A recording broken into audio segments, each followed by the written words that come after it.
አስቴር ቁንጅናዋን አልተማመነችም። ከቆንጆ መካከል ተመርጣ ሚስቱ መሆኗን አልተማመነችም።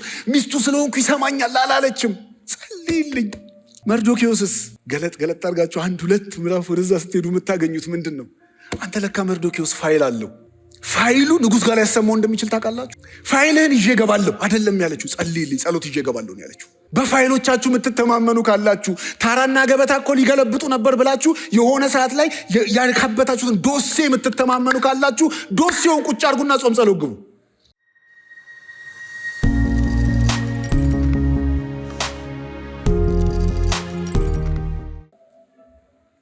ጴጥሮስ እስር ቤት እያለ መጨረሻ ላይ ያለውን ነው ማነብላችሁ።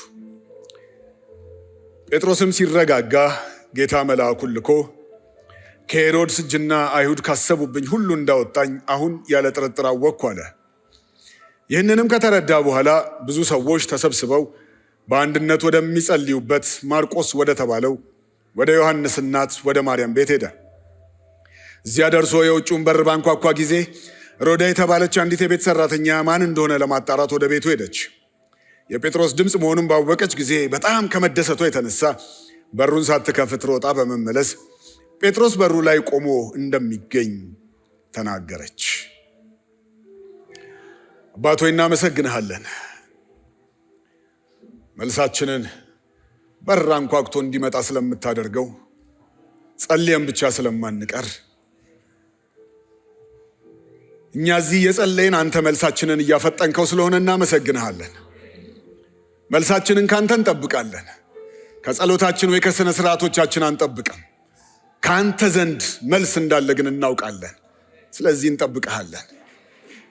በር ከፍተን መልሳችንን ስለምናስተናግድ ቀሪው ቀናቶቻችንና ዓመታቶቻችን እንደዚህ ስለሚሆኑ ቀድመን ክብርና ምስጋና ለአንተ እንሰጣለን። እንወድሃለን። አሁን ደግሞ ቃልህን ስንነጋገር በጌታ በኢየሱስ ክርስቶስ ስም የቃልህን ብርሃን በልባችን ላይ አንተ አብራ። ለህይወት የሚሆን ለለውጥ የሚሆን እውነተኛ መንፈሳዊ ህይወት ውስጥ የሚከተውን ቃልህን በልባችን ላይ አንተ ትከለው። እናምናሃለን በጌታ በኢየሱስ ስም አሜን። የዛሬ ሳምንትና የዛሬ 15 ቀን በዚህ ስፍራ ላይ የሚጸልይ ማህበር በሚል ስንነጋገር ነበር። ዛሬ ቅድም እንዳልኳችሁ እየተሰባበክን እየጸለይን የሚሆነውን እናያለን። ለስንት ደቂቃ እንጸልያለን አላቅም፣ ለስንት ደቂቃ እንሰበካለንም አላቅም። አንድ ጊዜ አንድ ሰው በመገለጥ የሚያገለግል ሰው ነውና እዚህ ጉባኤ መካከል አንድ የሚያስቸግር ሰው አለ ይለኛል ጌታ አለ። ሁላችሁም አይኖቻችሁን ጨፍኑ፣ አንተ ሰው ብቻ እጅህን አሳየኝ አለ። ሁሉም አይኖቻቸውን ጨፈኑ። ቢጠብቅ እጅ የሚያወጣ የለም። አንድ ሰው አለ ይለኛል ጌታ፣ ግዴለም እጅህን አውጣ ዛሬ መዳን ይሆንልሃል። የሚያወጣ ሰው የለም አለና ቢጠብቅ የሚያወጣ ሰው የለም። መጨረሻ ላይ እንደዚህ አለ፣ አይ በቃ ተውት፣ አይኖቻችሁን ክፈቱ፣ አንተ ነህ ብሎኛል ጌታ አለ። ዛሬ ለእናንተ አይደለም የምሰብከው ለማለት ነው፣ ለእኔ ነው የምሰብከው። እኔ ነኝ አስቸጋሪው ሰው። ዛሬ የምሰብከውን ስሰብክ እናንተ ላይ ልናገር አይደለም፣ እኔ ላይ ቤቴ ላይ ልናገር ነው። ዛሬ የምንነጋገርበትን ፖስተር ላይ ታችሁት ከሆነ የሚጸልይ ቤተሰብ ወይም የሚጸልይ ቤት ብለን ነው የምንነጋገረው። አሁን እንዳነበብኩላችሁ ክፍል ከሱኛው ላይ ያው ሁልጊዜ እንደማደርገው ከስብከቴ በኋላ ጥያቄ አለኝ። የሚጸልይ ቤተሰብ ብዬ ጥያቄ ምንድን ነው ለእናንተ? እናንተ ቤት ይጸልያል ወይ? እየተጸለየ ነው ወይ የሚል ጥያቄ ነው ያለኝ። እናንተ ቤት ማርቆስ የተባለው የዮሐንስ እናት የሆነችው እነ ማርያም ቤት ይጸለይ ነበር። እናንተ ቤት ይጸለያል? That's my question. እያወራው የተለያዩ ቤተሰቦችን አንስቼ ነው የምነግራችሁ። ዛሬ ቢያንስ 1-3 ቤተሰብ እናወራለን። እነዛ ቤተሰቦች ቤት እየገባን ቤታቸው እንዴት ሲጸለይ እንደነበር እየተነጋገርን እነሱ ቤት የጸለዩትን ጸሎት እየጸለይን at the same time ደግሞ ቤታችን ጸሎት እንዲገባ እየጸለይን ነው የምንሄደው። አንዳንዶቻችሁ ርዕሱን አይታችሁት የሚጸልይ ቤተሰብ የሚለውን ነገር ስታዩ አይኔ ገና አላገባውም፣ ባለትዳር አይደለሁም፣ ስለዚህ ለግማሹ ጉባኤ ነው ስብከቱ ብላችሁ የምታስቡ ካላችሁ እየኖራችሁ ነው አይደል? ቤት አላችሁ፣ ማታ ደጅ አይደለም የምታዱት፣ ትገባላችሁ። እዛ የምትገቡበት ቤት እየተጸለየ ነው ወይ ነው? እንደ ማህበር እዚህ እንነጋገራለን፣ ቤታችሁ ይጸልያሉ። ጸሎት ክርስቲያን በእግዚአብሔር ላይ መደገፉን፣ እግዚአብሔር ላይ መተማመኑን፣ ዋናው እግዚአብሔር ነው የሚለውን ማሳያው ነው ጸሎት እንጂ የጥያቄና የመልስ ጉዳይ አይደለም። አሁን ለጸሎት ያለንን ፐርስፔክቲቭ ትንሽ ሼፕ ካደረግናት በኋላ እንድንጸልይ ስለፈለግኩ ነው። ላይፋችን ላይ ብዙ ጊዜ ነገሮች በለመድናቸው መንገድ ዝም ብለው እየተከናወኑ እየተሰሩ ስላሉ ሳንጸልይም እየኖርን ስለሆነ አላስፈላጊ ነገር እየመሰለን ይመጣል። አንዳንዴ እየኖርኩ አይደል እንዴ? እየሰራሁ አይደል? ገንዘብ እያገኘሁ አይደል እንዴ? እያገባሁ አይደል? እየወለድኩ አይደል? ባልጸልይስ? የሆነ ሩቲን ጠብቆ ላይፋችን እየሄደ ስላለ ባንጸልይም ኖርማል እየመሰለ የሚመጣ ሲዝን ይመጣል። ስለዚህ ህይወትን መኖርን ነገሮች መደረጋቸውን ፎር ግራንት እንወስዳቸዋለን። ከአሕዛብ እኩል እንሆናለን ማለት ነው። እነሱ እንደሚኖሩት እንኖራለን ማለት ነው። ለምንድን ነው ይሄን የምሰብከው? ስጸልይ ጸልይልኝ የሚል ትውልድ ይነሳል ስላለኝ ነው ጌታ። እንዴት ይሄን ውሳኔ ወሰንክ? ስጸልይ የሚል ትውልድ ጌታ ከፊት ያሳይቶኛል። ነገር ክብድ ሲለው ፕሊዝ ጸልይልኝ ብሎ ጓደኛው ጋር የሚሄድ ይሄ ትውልድ በእኛ ዘመን በእነዚህ ቀናቶች በዚህ ቤተክርስቲያን እናየዋለን። ብዙ ጊዜ ጸልየን የተመለሱልንን ነገሮች ብቻ ነው የምናስተውለው። ባለመጸለያችን የቀረብንን ነገር አናስተውል። ስለዚህ የመጀመሪያ የምናየው ቤተሰብ ባለመጸለዩ የሄደበትን ርቀት ነው ማሳያችሁ። መጀመሪያ የምናየው ቤተሰብ አንኳኩተን ልንገባ ነው። አብርሃምና ሳራ ቤት ነው የምንገባው። አብርሃም አዲስ ኪዳን ላይ ክርስቲያን ብለን የምንወክላቸውን ሰዎች ተጠርተው የወጡ የምንላቸውን ሰዎች የመጀመሪያ ተጠርቶ የወጣ የምናውቀው አብርሃም ነው። ስለዚህ የአብርሃም ህይወት የክርስቲያንን ህይወት በደንብ ይወክላል። ተጠርቷል። እግዚአብሔር ጠርቶት እኔ ወደማሳይ ምድር ሂድ ብሎት ወጣ። እየተረኩላችሁ ነው የሚሄደው። እግዚአብሔር ጠርቶት እግዚአብሔር ወደሚያሳየው ምድር እሺ ብሎ ሚስቱን ሎጥንና ባሪያዎቹን ይዞ ወጣ። ይሁን ያህል ከሄደ በኋላ አብርሃምም ምዕራፍ 12 ላይ ነኝ፣ ሚስቱን ሶራንና የወንድሙን ልጅ ሎጥን አስከትሎ በካራን ሳሉ ያፈሩትን ሀብትና የነበራቸውን አገልጋዮች ይዘው በመጓዝ ከነዓን ምድር ገቡ። ተጓዥ ነው ክርስቲያን፣ ተጓዥ ነው። ህይወት ከዛ ውጭ እንዳትዩት፣ ህይወት ጉዞ ነች። የህይወት ጉዞ ላይ ከአብርሃም ጋር ሆኖ እንጓዛለን። አብርሃም እየተጓዘ ወደ ከነዓን ምድር ደረሰ። ትልቁ የሞሬ ዛፍ እስከሚገኝበት እስከ ሴኬም ምድር ድረስ በምድሪቱ ዘልቆ ሄደ። ቁጥር 7 እግዚአብሔርም ለአብርሃም ተገልጦ ይህችን ምድር ለዘርህ እሰጣለሁ አለው። እርሱም ለተገለጠለት አምላክ በዚያ ስፍራ መሠዊያን ሰራ። ከዚያም ተነስቶ ከቤቴል በስተ ምስራቅ ወዳሉ ተራሮች ሄደ። ቤቴልም በምዕራብ ጋይን በምስራቅ አድርጎ ድንኳን ተከለ። በዚያም ለእግዚአብሔር መሠዊያን ሰራ። እያለፋችሁ ስትሄዱ ስለ አብርሃም አንድ ኳሊቲ ታገኛላችሁ። ድንኳን ተከለ፣ መሠዊያ ሰራ። ቤቱን ገነባ፣ መንበርከኪያ ገዛ። ዘንድሮ ቢሆን እንደዛ ነው የሚጻፉ። ድንኳን ተከለ፣ መሠዊያ ሰራ። አለፍ ብላችሁ ስትሄዱ የምታገኙት ምዕራፍ 13 ላይ ለመጀመሪያ ጊዜ መሠዊያ ካቆመበት ስፍራ ደረሰ። ከዛ ወረድ ብላችሁ ሎጥ ጋር ይሄድና አብርሃም መኖሪያውን ከከነዓን ምድር አደረገ። ሎጥ ግን በረባዳማው ስፍራ ባሉ ከተሞች መካከል በሰዶም አቅራቢያ ድንኳኑን ተከለ። ሎጥ ድንኳን ተከለ ነው የምታነቡት። ቀጥሎ መሠዊያ ሰራ የሚል አታገኙም ሎጥ ጋር። አብርሃም ግን በሄደበት ድንኳን ተከለ ብሎ መሠዊያ ሰራ የሚል ታገኛላችሁ። ድንኳን ብቻ ካላችሁ የሎጥን ህይወት ነው የምትኖሩት። ዛሬ መልእክት ይሄ ነው። ድንኳንም መሠዊያም አላችሁ ወይስ ድንኳን ብቻ ነው ያላችሁ? ራሳችሁን ጠይቁ። ብዙ ጊዜ ላይፌን ቼክ አድርጌዋለሁ። ድንኳን አለኝ፣ በየሄድኩበት ድንኳን አለኝ፣ እተክላለሁ፣ ድንኳን አስቀምጣለሁ። የስራ ድንኳን አስቀምጣለሁ፣ የትዳር ድንኳን አስቀምጣለሁ፣ የልጅ ድንኳን አስቀምጣለሁ፣ የፋይናንስ ድንኳን። እያንዳንዱ በሄድኩበት ቦታ ድንኳን ተቀየ ይቀመጣለሁ። ከድንኳን ያጠገብ ግን መሠዊያ አጣለሁ። አንተ ህይወት ጉዞ ነው። በዚህ ጉዞ ላይ ግን ድንኳንም መሠዊያም ያስፈልገናል። ካልሆነ ሎጥን ነው ምን ደግመው አብርሃምን አይደለም። አጠገባችሁ ያለውን ሰው ድንኳንም መሰዊያም አለ ወይስ ድንኳን ብቻ ነው በሉልኝ። እግዚአብሔር ልብን ቼክ እያደረገ ስላለ ደስ ይለኛል። ዳዊት እንዳለው መርምረኝ ፈትነኝ እንዳለው እየፈተነ ነው። አሁን ጌታ ልብን እየመረመረ ነው። ድንኳን ብቻ ነክ ወይስ መሰዊያ አለክ? ምዕራፍ 12 ቁጥር 10 ላይ በዚያ ምድር ጽኑ ራብ ገብቶ ነበር። ከዚያም የተነሳ አብርሃም ለጥቂት ጊዜ በዚያ ለመኖር ወደ ግብፅ ወረደ።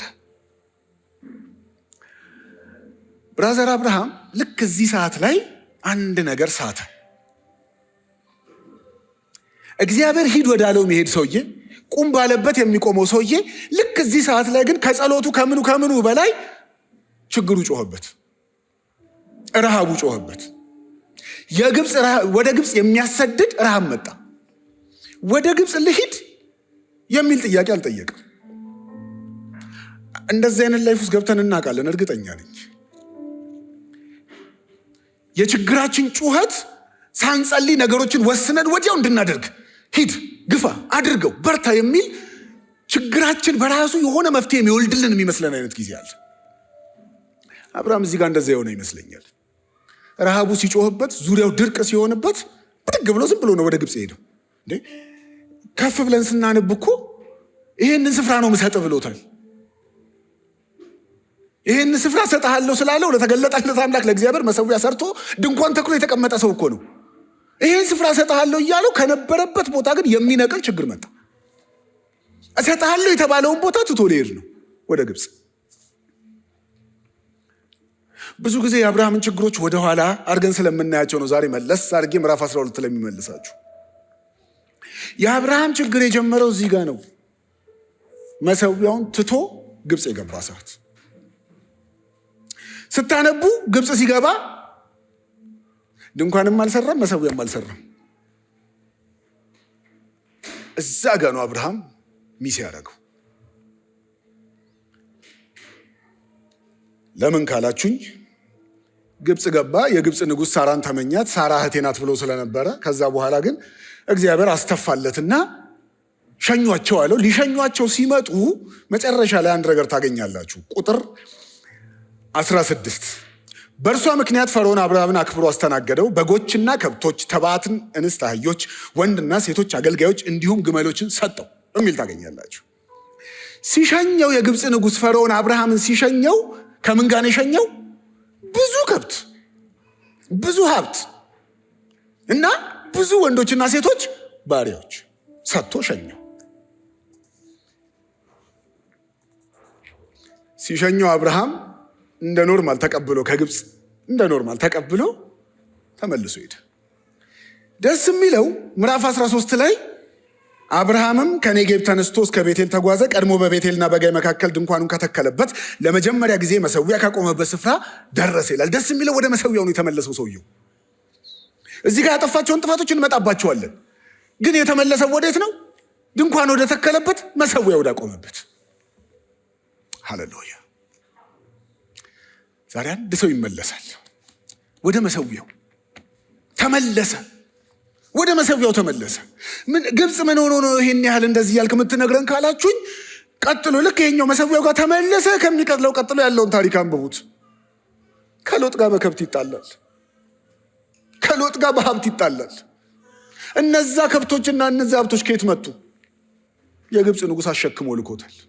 ከወንድሙ ጋር ያጣላው ነገር ይዞ ነው የመጣው። ብዙ ስለሆኑ እረኞቻቸው መጣላት ጀመሩ። መሰዊያው ፊት ሆኖ የእግዚአብሔርን ፊት ሳይፈልግ የሄደበት ቦታ ሄዶ ይዞ የመጣው ነገር ከወንድሙ ጋር የጸብ ምክንያት ሆነ።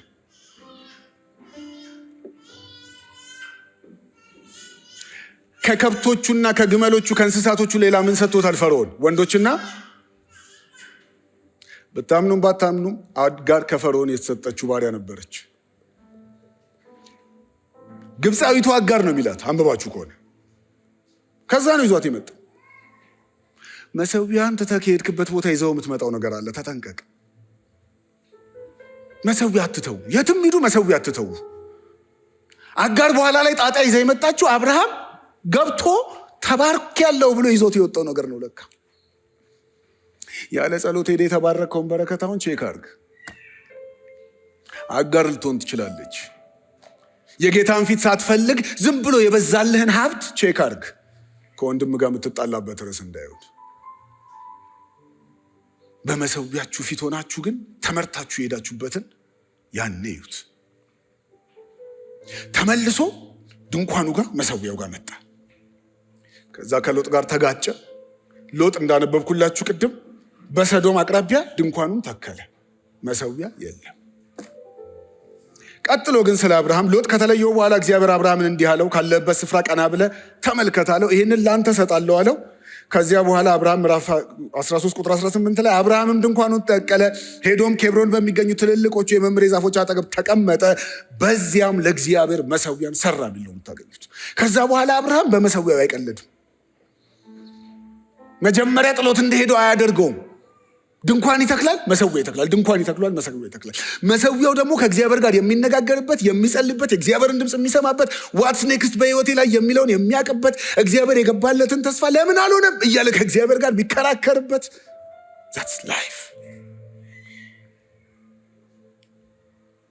ዛሬ ድንኳን ብቻ ከሆነ ህይወት እግዚአብሔር ያውጣችሁ።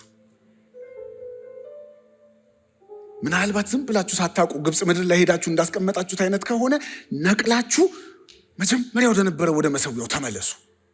መሰዊያው ያለበት ድንኳን ይሻላል። ድንኳን ብቻውን ህይወት አይሆንም። ሃሌሉያ። ትዳር ብቻውን ህይወት አይሆንም። ስራ ብቻውን ህይወት አይሆንም። የገባችሁ እውቀት ብቻውን ህይወት አይሆንም። ስለዚህ አሁን እንዳልኳችሁ ነው፣ እየጸለይን ነው የምንሄደው። 1 ደቂቃ ሰጣችኋለሁ፣ ጸልዩ ለራሳችሁ። ወደ መሰዊያዬ መልሰኝ። መጀመሪያ አንተን ወዳገኘሁበት ፍቅር፣ መጀመሪያ ወዳቆመበት ስፍራ ተመለሰ አይደለም ይለው። ጸልይ ጸልይ ይለኝ ወደ ነበረው ፍቅር፣ ጌታ ጌታ ይለኝ ወደ ነበረው፣ ስምህን ስጠራ ደስ ይለኝ ወደ ነበረው መልሰኝ በሉት። ያለ ምሪት ግብፅ የሄደ ካለ መልሰኝ ይበል። ከችግር የሸሸ መስሎት ችግር ውስጥ የገባ መልሰኝ። ግብፅ መጨረሻ አይደለም። ወደ መሰዊያችሁ ተመለሱ፣ መልሰኝ በሉት። ይሄ የክርስቲያን ህይወት ነው።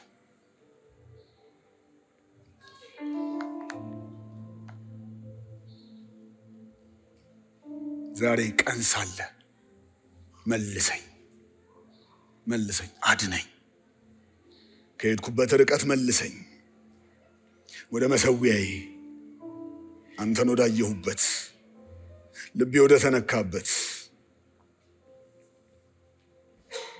አንተን ሳላማክር ያልሆነ ውሳኔ ወስኜ ከሄድኩበት፣ ሚስቴን እንኳን ላስበላ ከነበረበት፣ bring me back to the altar። ያ ነው የክርስቲያን ትክክለኛ ቦታ። መልሰኝ። ድንኳን ብቻ ከሆንኩበት፣ ስኬቴን በድንኳን ብቻ ከለካሁበት፣ አንተ የሌለህበት አልፈልግም። ፊትህ ማልንበረከክበት አልፈልግም። መሰዊያ የሌለበት ድንኳን አልፈልግም፣ አልፈልግም። አባት ሆይ ቤቴ ቤትህ እንዲሆን እፈልጋለሁ። ቤቴ መሰዊያዬ እንዲሆን እፈልጋለሁ። ህይወቴ አንተ የምትጠራበት እንዲሆን እፈልጋለሁ። መልሰኝ። ሃሌሉያ። አባቶች ስለሰማህን እናመሰግንሃለን። በልባችን ለይህን ፍቅር ስላደስክ ተመስገን። በኢየሱስ ስም ታሪኩን እንቀጥለው። ከዛ በኋላ አብርሃምን የምናገኘው በድንኳንም በመሰዊያም ነው። መሰዊያው ግን ደስ የሚለው አብርሃም የአብርሃም ብቻ አይደለም። ያ መሰዊያ አብርሃም ለአብርሃም የሚጸልይበት ብቻ አይደለም። አብርሃም ስለ ሳራ ስለ ልጁ የሚጮህበት ብቻ አይደለም። የታለ ቃል የገባህልኝ የሚልበት ብቻ አይደለም። ያ መሰዊያ ሃሌሉያ ለሎጥ የሚጸልይበት ነው። ምዕራፍ 18 ላይ 3 እንግዶች መጥተው አብርሃምን ይጎበኙታል። ከዛ በኋላ 2 ወደ ሶዶምና ገሞራ ሲሄዱ አንዱ ቆይቶ ከአብርሃም ጋር ይነጋገር ነበር ይላል። የአብርሃሙ ሲላሴ ሲባል ሰምታችሁ ታውቃላችሁ? እሱን ጠቅሰው ነው። አንዱ ከአብርሃም ጋር ያወራ ነበረ። ከአብርሃም ጋር እያወራ እያለ አብርሃም የሚጠይቀው አንድ ነገር ነው። መጥቶ ሰዶምን ላጠፋት ነው ይለዋል።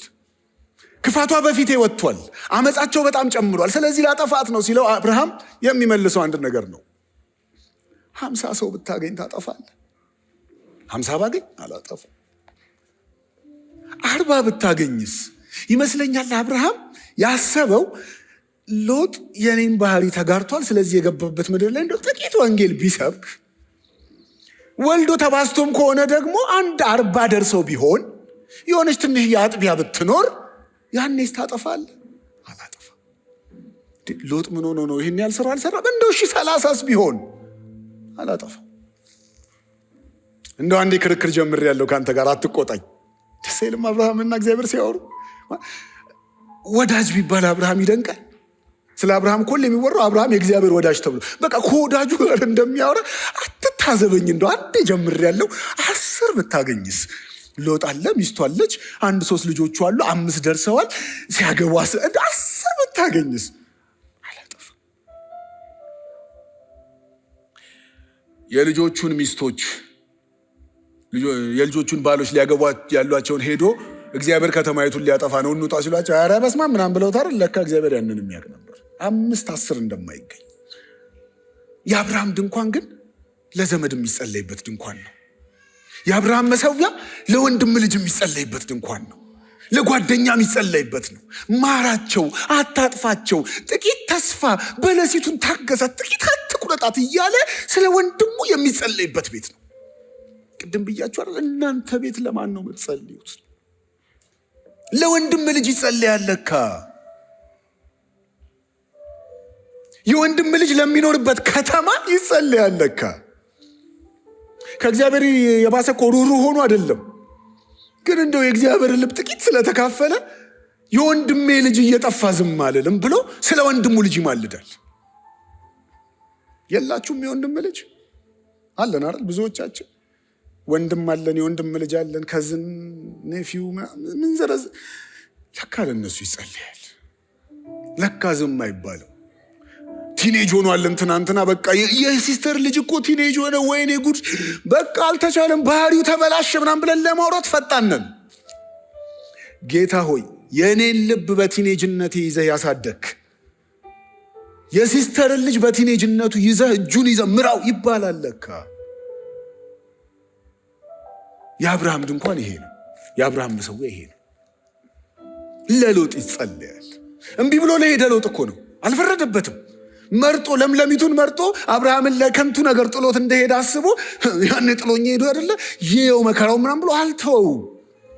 ተጣልተው የተለያዩ ሰዎችን ይጸልይለታል። ኖ አለ ሎጥ ብሎ ይጸልይለታል። ለጓደኛ ይጸልያል። ለጓደኞቻችሁ ጸልዩ።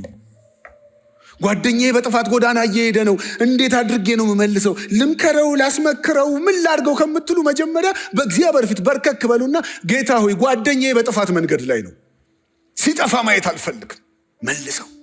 እኔን የመለስክ አንተ አይደለክ? መልሰው። የረዳኸኝ እርዳው። እየመጡላችሁ ነው አንዳንድ ጓደኞች፣ ዘመዶች ጌታን የማያውቁ ካሉ ብርሃን ያልበራላቸው ለእናንተ በርቶላችሁ ነው እንጂ ፓውዛ ይዛችሁ ፈልጋችሁ ያገኛችሁት መሰላችሁ? ጌታ በርቶላችሁ እንጂ ብራለት፣ አይኑን ክፈትለት ይባላል። ምናልባት አላስተዋልንም እንጂ እኮ አንዳንዶቻችን እኮ ከሚቃጠል እሳት ሰዶም በእሳትና በዲን ስትመታ ከዛ ሎጥ ያመለጠው በአብርሃም ጸሎት ነው። ሎጥ አያውቅም። ልክ ሎጥ እንደማያውቀው እኮ አንዳንዶቻችን እኮ በሌሎች ሰዎች ጸሎት ነው ከሰዶም የወጣ ነው። ከሰዶም ያመለጥ ነው። እሳት ያልበላን ዲን ያልወረደብን እኮ የሆነ ሰው ታግሎልን ነው። እኔ የታገሉልኝን አውቃቸዋለሁ። እናቴም በተለይ አውቃታለሁ፣ ዘንድሮም ስለምትታገልልኝ። ታገሏ። ሰንበዲ የሆነ ቀን ስለ እናንተ ሲያወራ የሚያወራው በእሱ ጸሎት እኮ ነው ከሰዶም የወጣሁት እንዲል። ሰዶም ውስጥ እኮ እሳት ሊበላኝ ነበር፣ ሊዘንብብኝ ነበር እሳት። በእሱ ጸሎት ነው ያመለጥኩት። ብታምኑም ባታምኑም ተጸልዮላችኋል። እናንተም ጸልዩዋ። ለሎጥ ጸልዩለታ። ይውጣ እስኪ ከሰዶም ያምልጥ። ለምን ይበላ? ወንድማችሁ ጓደኛችሁ ለምን ይበላ?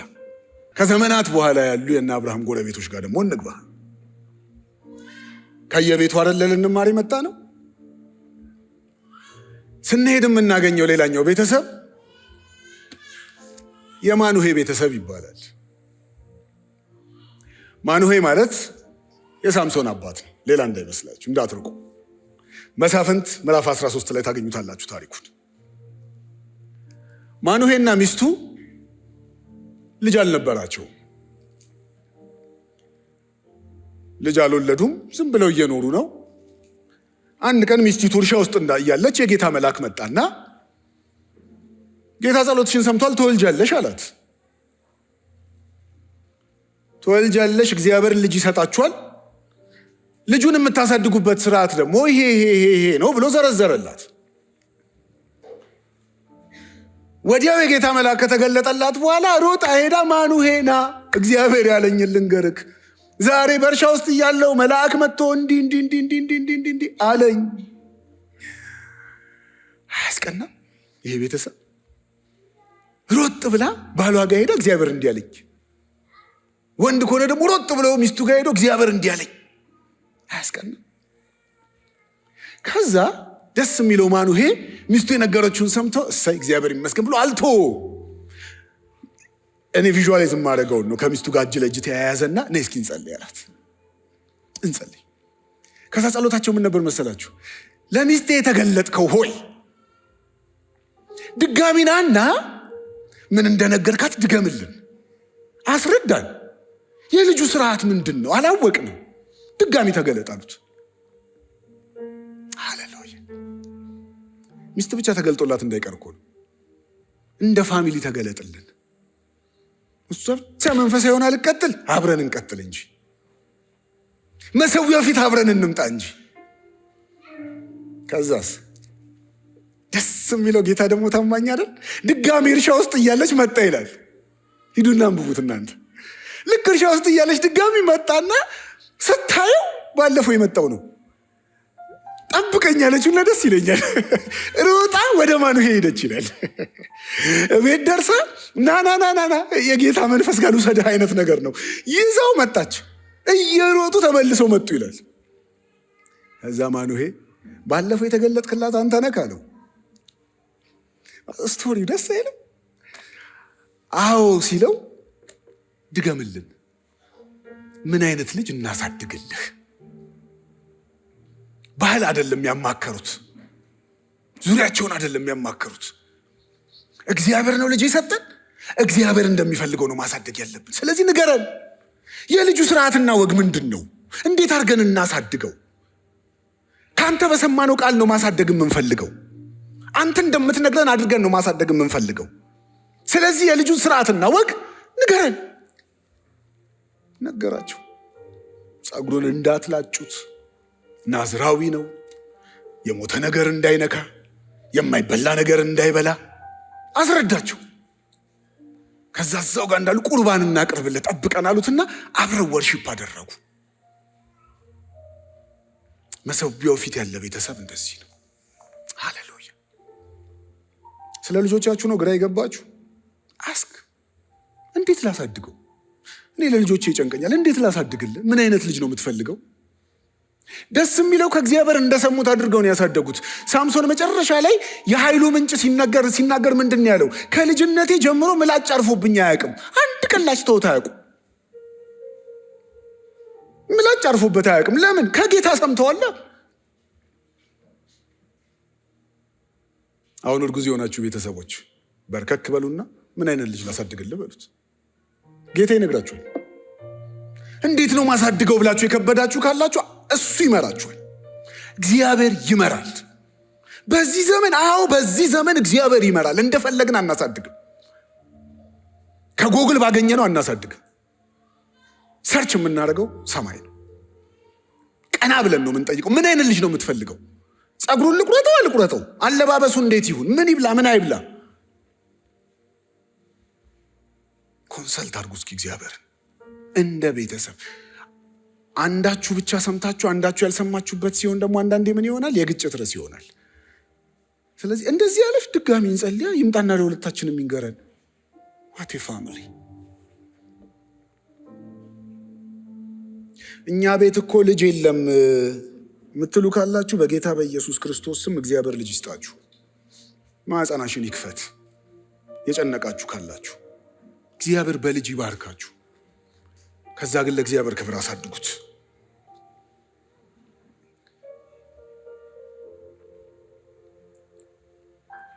ሳምሶን ከጊዜ በኋላ ስናገኘው የተጸለየለት በጸሎት የመጣ የተመከረ አይመስልም ህይወቱ።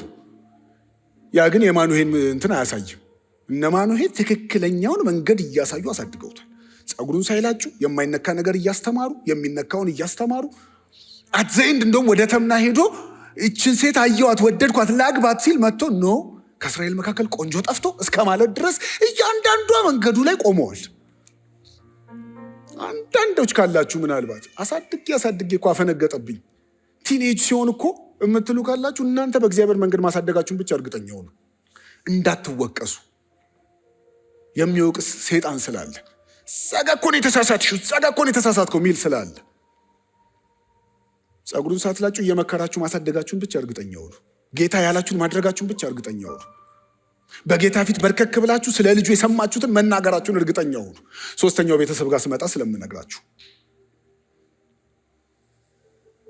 ይሄ ቤተሰብ ግን በጌታ ፊት አብሮ ፊውቸርን የሚያቅድ ቤተሰብ ነው። እንዴት አይነት ፊውቸር ነው ያለው? ትውልድ እንዴት ነው የሚቀጥለው? ሃሌሉያ። ስለዚህ አሁን ለጉባኤ እንዲመች አሁንም ለ2 ደቂቃ የምንጸልየው ጸሎት አለ። ቤታችሁ ስትሄዱ ለልጆቻችሁ ጸልዩ። አሁን ግን ለጉባኤ እንዲመች ስለ ትውልድ እንጸልይ። ምን አይነት ትውልድ ታፍራይቺ ቤተክርስቲያን? ጌታ ሆይ ወዴት አቅጣጫ እንሂድ? ትውልዱ ላይ ምን እንዝራ? ምን እናብለው? ምን አናብለው? ምን ይንካ? ምን አይንካ? ትውልዱን እንዴት አድርገን በአንተ መንገድ እንምራው? እንደ ቤተክርስቲያን ጸልዩ። አትዘሴም ታይም ደግሞ ትውልድ ከታቻችሁ አለ። ቲኔጆች ብዙ አሉ ከታች በየቤታችሁ አሉ። የአክስት ልጅ አጎት ልጅ አለ በየቤታችሁ። ያንን እንዴት አድርጌ ልምራለህ? ጌታ ሆይ ሾሚ ዘወይ ምከረኝ ይበሉት። እኔ አልችልበትም። ቤተ ክርስቲያን መምራትን ያልችልበትም። አባት ሆይ ቃልህን እንኳን እንዲደፍር የምናገረው ጸጋ ስላለ እንጂ ችሎታ ኖሮኝ አይደለም። ምራኝ፣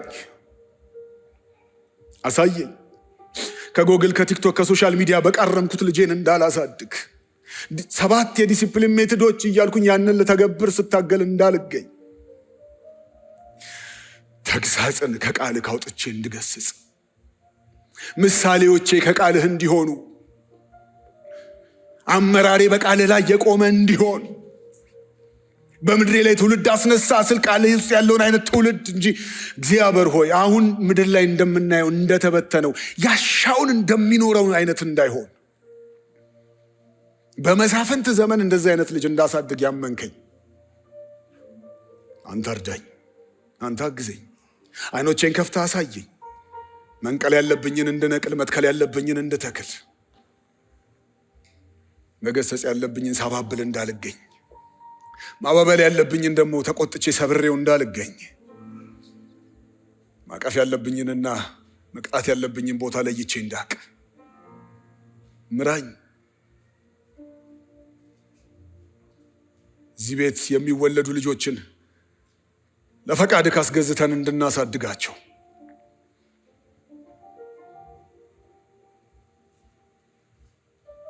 ሃሌሉያ እናምንሃለን። አንተ እንቁልልጭ ብለህ ልትተወን ስላልሆነ አይኖቻችንን ከፍተህ ልታሳየን ስለሆነ ደስ ይለናል። እናመሰግንሃለን። በጌታ በኢየሱስ ስም ጸልየናል። አሜን። ሶስተኛ ቤተሰብ ከነማኑሄ ቤት እንውጣና ሶስተኛው ቤት እንግባ።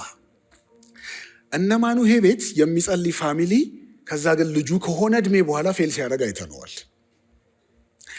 አሁን የምንገባበት ቤት አስተዳደጉ ያመጣውን የጸሎት ኢፌክት ያደገ ማንነት ላይ እናገኘዋለን። አሁን የምንገባው መርዶክዮስና አስቴር ቤት ነው። ሃሌሉያ። የአስቴርን ታሪክ ባነበብኩ ቁጥር ሁልጊዜ የሆነ ዓለም ውስጥ የሚከተኝ ኢንቫይሮንመንት አለ። የመጀመሪያ ነጥብ እንድትይዙ የምፈልገው አስቴር የመርዶክዮስ ባዮሎጂካል ልጅ አይደለችም። የወንድም ልጅ ነች። ወንድምየው ስለሞተ መርዶኪዎስ አዶፕት አድርጎ የሚያሳድጋት ናት። ቤተሰብን ስታስቡ ከማህፀን ስለተወለዱ ብቻ እንዳታስቡ፣ ከልብ የተወለዱም አሉ። ምናልባት አዶፕት የማድረግ ፍላጎት ያላችሁ ካላችሁ ጓሄድ፣ እግዚአብሔር ከልብ ልጅ ይሰጣችኋል። አትፍሩ፣ አዶፕት ማድረግ አትፍሩ። በዚህ ቤተክርስቲያን በጣም ኢንከሬጅ እናደርጋለን። ከማህፀን ስለሚወለዱ ብቻ ሳይሆን ከልብ ስለሚወለዱም ልጆች። አንዳንዴ ቅድም ጸልዬለሁኝ እግዚአብሔር ልጅ ይስጣችሁ ብያለሁ። ምናልባት በዚህም አቅጣጫ ልጅ ሊሰጣችሁ ይችላል። ከማህፀን ብቻ አይደለም እግዚአብሔር ልጅ የሚሰጠው። ልባችሁን ክብድ አድርጎት ከአንድ ኦርፋኔጅ ሴንተር ሄዳችሁ ወስዳችሁ ለእግዚአብሔር ክብር ማሳደግ ይቻላል። እዚህ ጋር ላቁሞ፣ ይሄ ዛሬው መልእክት ስላልሆነ ሌላ ቀን ይሄ ይርሳል። መርዶኪዎስ አስቴርን ሲያሳድጋት ግን ያሳደጋት እግዚአብሔር ላይ ጥገኛ አድርጎ ነው። የምትጸልይ አድርጎ ነው ያሳደጋት። የሆነ ነገር ሲሆን እግዚአብሔር እንድትል አድርጎ፣ ችግር ሲያጋጥማት ጸልዩልኝ የምትል እንድትሆን አድርጎ። ምን ይመስልሃል እስኪ እንማከር አይደለም፣ ጸልዩልኝ የምትል አድርጎ ነው ያሳደጋት። መሰዊያ ፊት ነው ያደገችው። እየጸለየ አይታው ተምራን ያደገችው። የትኛው ሰዓት ነው ልጆቻችሁ ስትጸልዩ አይተዋችሁ ጸሎት የተማሩት? እናንተ ቤት ይጸልያሉ ወይ? የመጀመሪያው ጥያቄ ላይ ነው ዞሬ ዞሬ መሄዱ።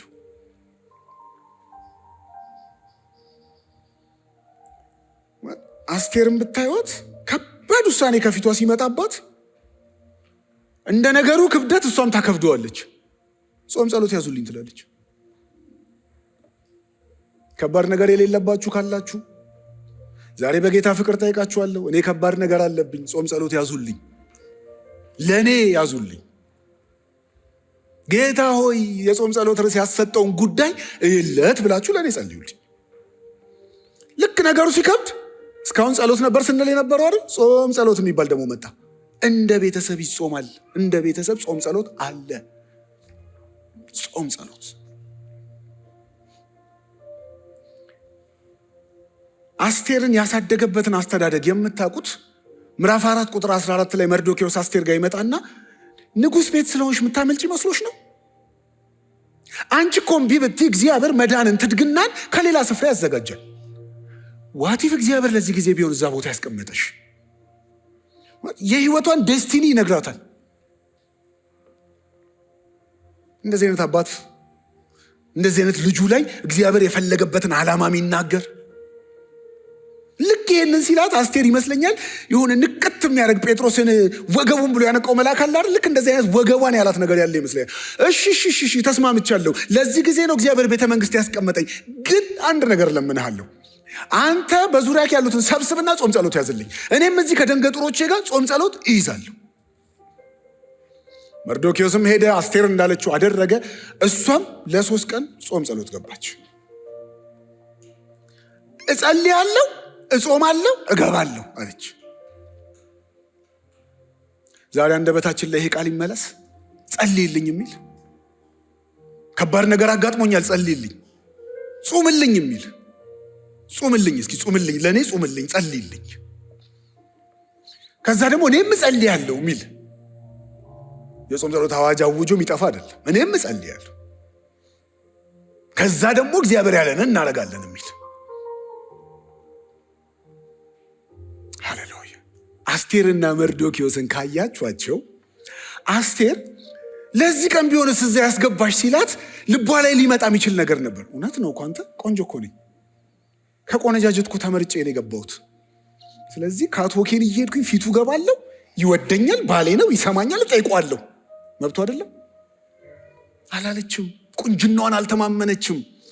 ከቆንጆ መካከል ተመርጣ ሚስቱ መሆኗን አልተማመነችም። ሚስቱ ስለሆንኩ ይሰማኛል አላለችም። ጸልይልኝ። መርዶኪዎስስ ገለጥ አድርጋችሁ 1-2 ምዕራፍ ወደዛ ስትሄዱ የምታገኙት ምንድን ነው?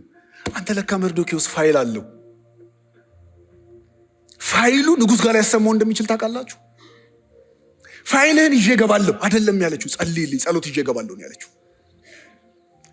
በፋይሎቻችሁ የምትተማመኑ ካላችሁ ታራና ገበታ እኮ ሊገለብጡ ነበር ብላችሁ የሆነ ሰዓት ላይ ያካበታችሁትን ዶሴ የምትተማመኑ ካላችሁ ዶሴውን ቁጭ አድርጉና ጾም ጸሎት ግቡ። ነገሮቻችሁ የሚሳኩት በጾም ጸሎት ነው እንጂ በፋይል ብዛት አይደለም። መርዶክዮስም ግቢና ንገሪ ሲላት ፋይሌን አሳይልኝ አይደለም ያላት። እንዴ ንጉሥ ሊገለብጡ ሲሉ እኮ ተናግሬለታለሁ። ስለዚህ የመርዶክዮስ ወገን እንደዚህ ጥፋት ሊደርስበት ነው፣ አውጣና ፋይሉን አገላብጥ ይለት እንጂ በይው አይደለም ያላት። ፋይል ተውና ጸልዩ።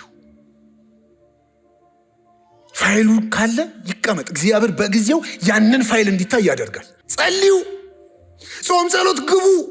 እግዚአብሔር ሲፈልግ ፋይሉን ያስገልጠዋል። ፋይሉ ሳይገለጥ ግን ያድናል እሱ። ሃሌሉያ። ምን አየህ ካላችሁኝ ከዚህኛው ቤት መርዶክዮስ ስልጣን የለውም፣ መንበርከኪያ ግን አለው። አቀብለኝ በእናትህ። እሱ ትግል ስራ አለ። ስልጣን የለውም፣ ይሄ ግን አለው። ይችን እንዲህ አድርጎ በርከክ ለ3 ቀን ያኔ ፋይል ይገለጣል። አይዊሽ በኖረንና ለሁላችሁም አንዳንድ ሰተን ወደ ቤት በሸኘናችሁ። ዛሬ ፋይልን አስቀምጥና ይሄን ያዝ እያልን ብሸኛችሁ። አይዊሽ በርከክ። ጉዳዩ የስልጣን አይደለም፣ ጉዳዩ የፋይል አይደለም። ጉዳዩ እዚህ ጋር ነበር። አስቴር ውበቷ ሳይሆን ጸሎቷን ያዳናት። ኧረ እሱማ እኔንማ ይቀበለኛል። በእኔ የማይጨክን የምትሉትን ነገር ተዉና እስኪ በርከክ በሉ። ቃሉን በሉት አንዴ፣ በርከክ። ጉዳዩ የፋይልና የቁንጅና አይደለም። ወደ ንጉሱ ከመቅረቧ በፊት ወደ ነገስታት ንጉስ ቀርባለች። ያ የነገስታት ንጉስ ንጉሱን ሾር ያደርገዋል። ወደ ቤተ መንግስት ከመረቆጧ በፊት ወደ ህልውን ነው ወደፊቱ።